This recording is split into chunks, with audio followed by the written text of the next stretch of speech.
Europa, año 2013. La gran recesión está presente en todos los rincones. No existe un ciudadano europeo que no la haya sentido en mayor o menor grado. Todos hacen cálculos, se preocupan de gráficos y términos complejos que hasta hace poco apenas conocían. Por su parte, desde Frankfurt y Bruselas, el enorme grupo de ingenieros sociales y políticos que nos ha llevado a esto asiste desesperado a un hecho sorprendente. Una de las piezas clave a la hora de construir su monstruo burocrático se ha revelado.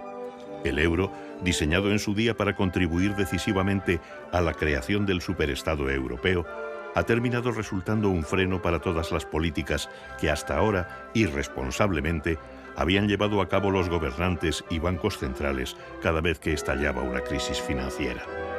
Él solo está siendo capaz de disciplinar a ciudadanos y políticos, de atar las manos de los demagogos y los grupos de presión y, sobre todo, de poner en evidencia la sostenibilidad y los fundamentos mismos del estado del bienestar.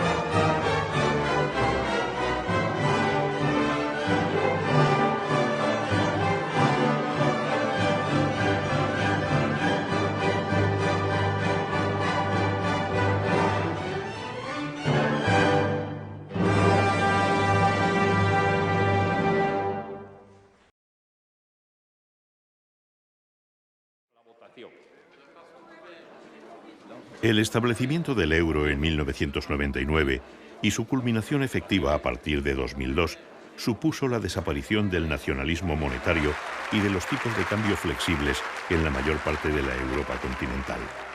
Hasta la adopción del euro, cuando llegaba una crisis financiera, los gobiernos y bancos centrales invariablemente actuaban generando inflación y posponiendo indefinidamente las dolorosas reformas estructurales necesarias para la recuperación. En 2008, sin embargo, tras el estallido de la gran recesión, los gobiernos europeos se vieron impotentes. El euro, la moneda única que ellos mismos habían contribuido a crear en base a razones políticas, les bloqueaba ahora el recurso de la inflación descontrolada, con la que cubrir, al menos a corto plazo, el enorme volumen de déficit público generado durante la burbuja.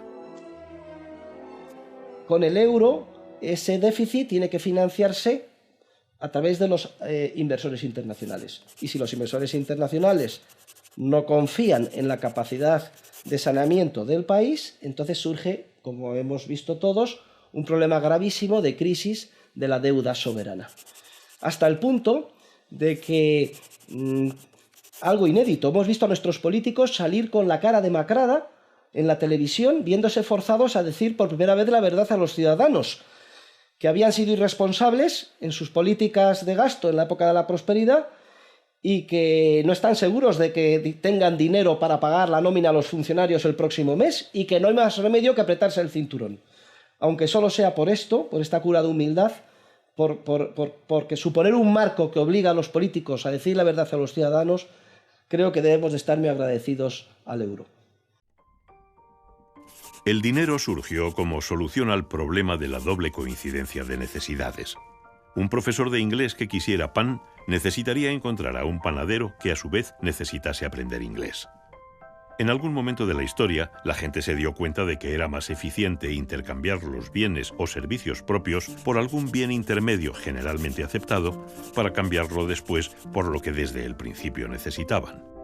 Después de un largo proceso, y por sus intrínsecas características, este bien terminó siendo el oro. Con el surgimiento de los bancos, estos comenzaron a cobrar por custodiar el oro de la gente. Los clientes, en el momento de hacer el depósito, recibían como garantía un certificado que les daba derecho a reclamar su oro en cualquier momento. Poco a poco, estos certificados comenzaron a circular y a utilizarse en intercambios como si se tratase de dinero, sin necesidad de retirar físicamente el oro de los bancos, lo que no tardó en suponer una irresistible tentación para los banqueros que, a fin de lucrarse con ello, empezaron a prestarlo emitiendo certificados falsos y creando depósitos nuevos sin contar con el oro real que los respaldase. Era el inicio de la llamada reserva fraccionaria. Los gobiernos no tardaron en sumarse al juego que ofrecía el dinero. Primero monopolizaron la acuñación de monedas. Después las envilecieron, fundiendo todas las existentes, reduciendo su contenido de metal precioso y guardándose la diferencia. Pero no fue suficiente. Permitir por ley que los bancos no tuvieran que mantener el valor íntegro del dinero de sus clientes bajo custodia, dándoles así la facultad de crear dinero de la nada, era un modo mucho más eficaz de aumentar sus presupuestos. Así que lo hicieron. Este privilegio reportaba jugosos beneficios, pero antes o después provocaba crisis financieras. Estas, que la gente desconfiase y reclamase su oro, y esto, que los bancos terminasen quebrando al no tener guardado más que una fracción. Con todo, al no estar dispuestos a renunciar al rentable negocio de la producción de dinero, los banqueros demandaron al gobierno que les ayudase aún más, creando la figura de un banco central que sirviese de prestamista de última instancia cuando alguno de ellos se viera en apuros, lo que también se les concedió. Ya el único obstáculo que impedía a los bancos y a los gobiernos el poder absoluto sobre el dinero era que la producción del mismo seguía asociada a un bien real como el oro que la gente podía seguir exigiendo en el banco. Por eso, poco a poco, los gobiernos fueron debilitando la conexión entre la moneda y el oro hasta acabar con ella definitivamente en 1971. A partir de entonces, los gobiernos tuvieron acceso a la inflación ilimitada, a una costa de generar crisis tan dramáticas como la actual. Desandar este camino conllevaría abolir los bancos centrales, restituir el patrón oro y exigir a los bancos el mantenimiento del 100% de sus depósitos. Hasta entonces, todas las medidas que ayuden a limitar el nacionalismo monetario y las políticas inflacionarias puede decirse que van en la buena dirección, y el euro, por el momento, parece ir bien encaminado. Los debates que tienen lugar ahora a propósito del euro son bastante parecidos a los debates que hubo en los años 20 y 30 y que acabaron finalmente con el patrón oro. Un punto que se destacaba entonces y ahora también es el hecho de que el patrón oro restringe la labor de los políticos, les impide hacer lo que quieran. El propio Keynes decía, el patrón oro maniata a los ministros de Hacienda. Y efectivamente, así es. Cuando uno dispara el gasto público, cuando los políticos disparan el déficit y el gasto y la deuda pública, si uno tiene una moneda sola, una moneda aislada como la peseta, inmediatamente el mercado lo señala y entonces tiene que devaluar. Cuando no puede devaluar, esto opera como un mecanismo de restricción. O sea que ahí tienes una similitud entre los dos casos. Aunque parezca paradójico, hay un aspecto en el cual el euro supera al patrón oro. Y es que es mucho más difícil, desde el punto de vista técnico, salirse del euro de lo que fue en su día abandonar el patrón oro.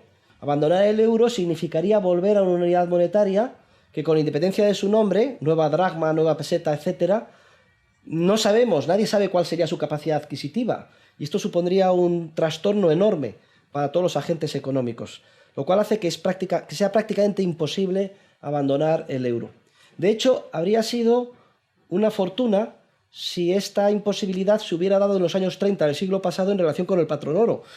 Si los ciudadanos hubieran sido conscientes del enorme coste que ello hubiera tenido y se hubieran mantenido ligadas al oro, se habrían evitado prácticamente todos los trastornos económicos e incluso la financiación de los conflictos bélicos que han asolado al mundo en el siglo XX.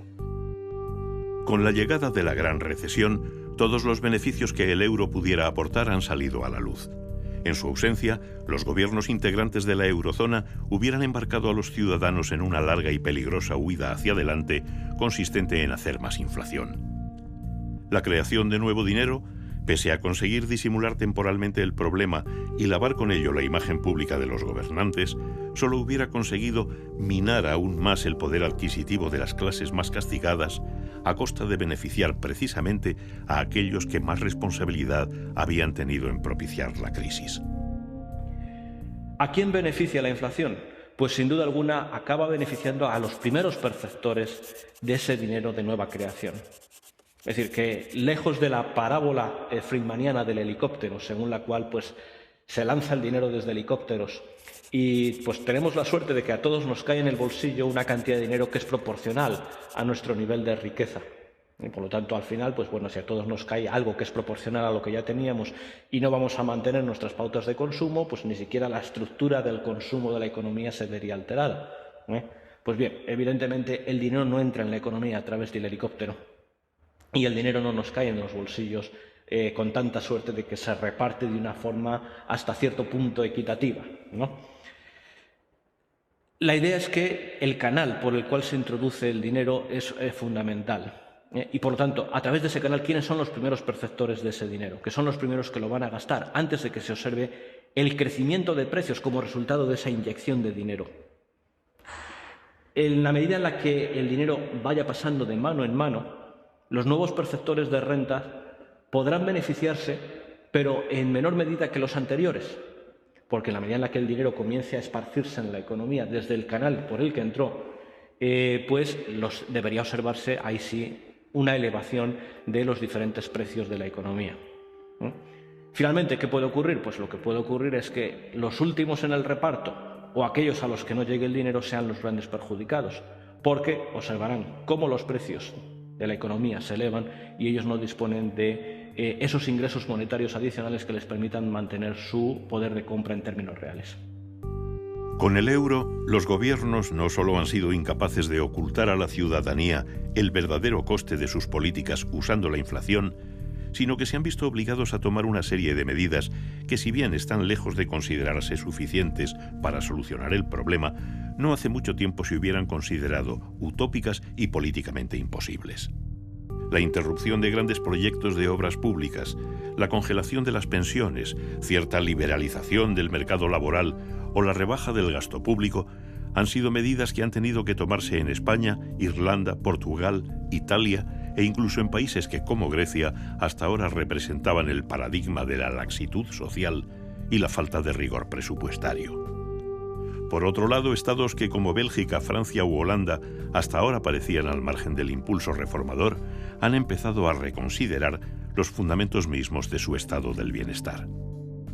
Los empresarios lo que necesitan para sacar adelante sus negocios es un entorno en el que haya seguridad jurídica, respeto a la propiedad privada, libertad para contratar y despedir, un bajo nivel de impuestos y poca regulación. Luego, todo el mundo sabe lo que hay que hacer para impulsar el desarrollo y el crecimiento económico. Los gobiernos, por ejemplo el español, han tomado una combinación de medidas, unas buenas y otras malas.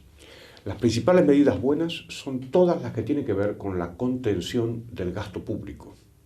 Es posible que esto también tenga que ver con la restricción que impone la pertenencia al euro.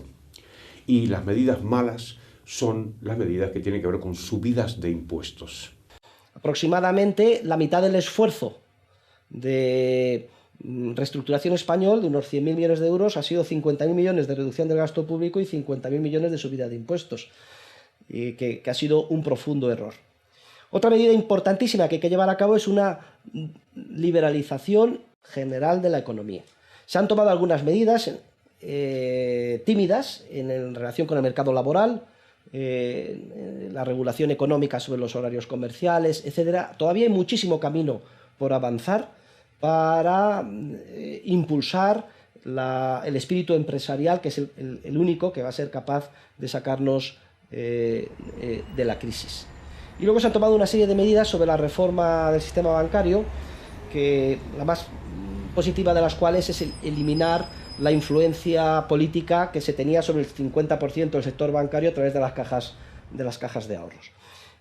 Luego vemos que hay luces y sombras en cuanto a las medidas tomadas, pero desde luego yo estoy seguro de que si no hubiera sido por el euro, prácticamente todo habían sido sombras y no habría habido luces.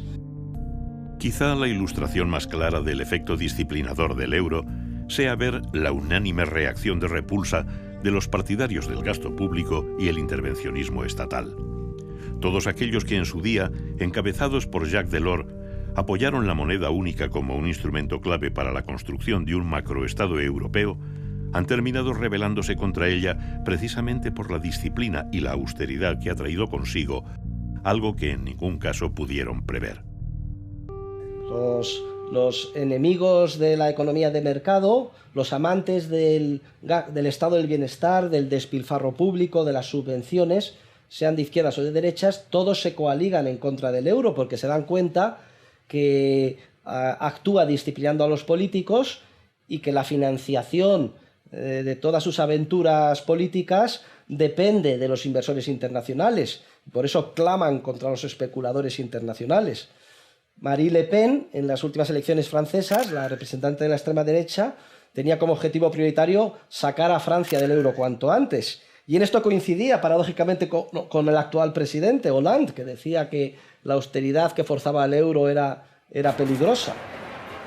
También los indignados, que salen a protestar a la Puerta del Sol contra los poderes fácticos financieros, también aborrecen del euro. Y desde el punto de vista académico, son también aliados de estos grupos todos los teóricos keynesianos, encabezados por Krugman, que consideran que el euro es un corsé insoportable que impide la expansión de la demanda agregada, que según ellos es precisa para salir de la crisis, olvidando que precisamente hemos llegado a la crisis por culpa de las políticas keynesianas. Dentro del heterogéneo grupo de los críticos del euro, llama la atención el especial énfasis puesto por los economistas y los inversores anglosajones en desprestigiar y vaticinar a la moneda europea el más oscuro porvenir. En sus críticas, sin embargo, han olvidado mencionar de manera interesada que la gran recesión tuvo su origen precisamente en el descontrol y las políticas expansionistas protagonizadas desde el otro lado del Atlántico por la Reserva Federal Americana, cuyos efectos se contagiaron al mundo a través del dólar por seguir siendo utilizado este como moneda de reserva internacional. Es obvio que los norteamericanos y los ingleses, en general los anglosajones, se dan cuenta de que el euro es un candidato para competir con el dólar y sustituirle como moneda internacional muy claro.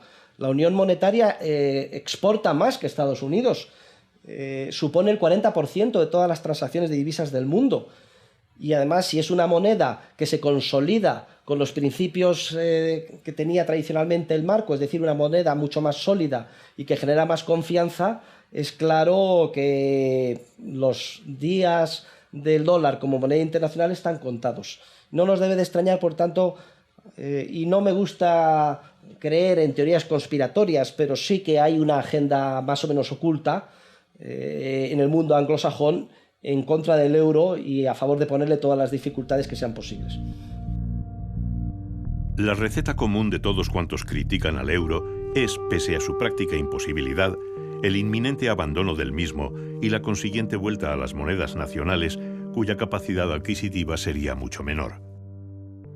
Probablemente sea muy costoso un abandono del euro en los momentos en los que vivimos. En definitiva, para cualquier gobierno de Europa, concretamente de la zona del sur, de los países periféricos, que son los que están amenazados por poder seguir o no, o poder mantenerse o no dentro del euro, sería especialmente costoso. No olvidemos que, en definitiva, la ruptura con el euro supone la necesidad de tener que volver a definir una nueva moneda. Esa moneda podría ser posiblemente incluso un retorno a la peseta. La peseta implicaría una devaluación importante. La peseta, es decir, que en definitiva una vez accediésemos a la peseta, la devaluación sería muy importante con la pérdida de poder adquisitivo que ello supondría para el ciudadano español, por ejemplo. Yo suelo decir muchas veces que si devaluar una moneda fuera la receta de la prosperidad, mi Argentina natal sería rica y Suiza sería pobre. Aun con los inmensos trastornos e incertidumbres que el abandono del euro acarrearía para todos los agentes económicos del mercado, cada vez son más quienes apoyan la vuelta al nacionalismo monetario y la consiguiente devaluación, poniendo como modelo a la creciente Argentina posterior al corralito de 2001, obviando datos como la caída del 65% de la renta y riqueza nacional, una inflación superior al 30% o el importante crecimiento de la corrupción y el caos en su política nacional desde entonces. Los que recomiendan dejar el euro y volver a la peseta o a una moneda nacional suelen referirse al caso argentino, diciendo que cuando la Argentina rompió la relación fija que tenía con el dólar después del corralito, hubo un periodo de gran crecimiento. El periodo de crecimiento es verdad que lo hubo, pero no fue por haberse salido de la llamada convertibilidad, puesto que pasaron dos cosas. Lo primero que pasó, y que fue muy malo, fue una terrible caída en el nivel de actividad, mayor al 10% del PIB durante el primer año después de la salida de la convertibilidad. Esto es lo primero. Y lo segundo que pasó es que la Argentina se encontró con un contexto internacional extraordinariamente favorable para ella. ¿Por qué? Porque subieron persistentemente y durante mucho tiempo las materias primas que la Argentina produce y exporta.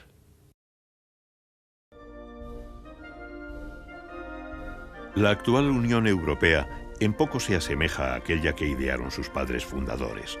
La visión de Schuman, Adenauer y Alcide de Gasperi, plasmada en 1957 en el Tratado de Roma, se limitaba a reconocer dentro de los límites de la Unión la libertad de circulación de bienes, la libertad de oferta de servicios y la libertad de movimiento de capitales y personas. En un intento de poner fin al socialismo y el nacionalismo que habían asolado al continente durante la primera mitad del siglo, Europa trataba de recuperar la diversidad y el pluralismo de sus mejores épocas. Ya ningún gobierno podría poner trabas a un zapatero español que quisiera ejercer en Alemania o cobrar impuestos al inversor francés que pujase en la bolsa holandesa. Sin embargo, otra visión de la Unión Europea, liderada fundamentalmente por políticos franceses como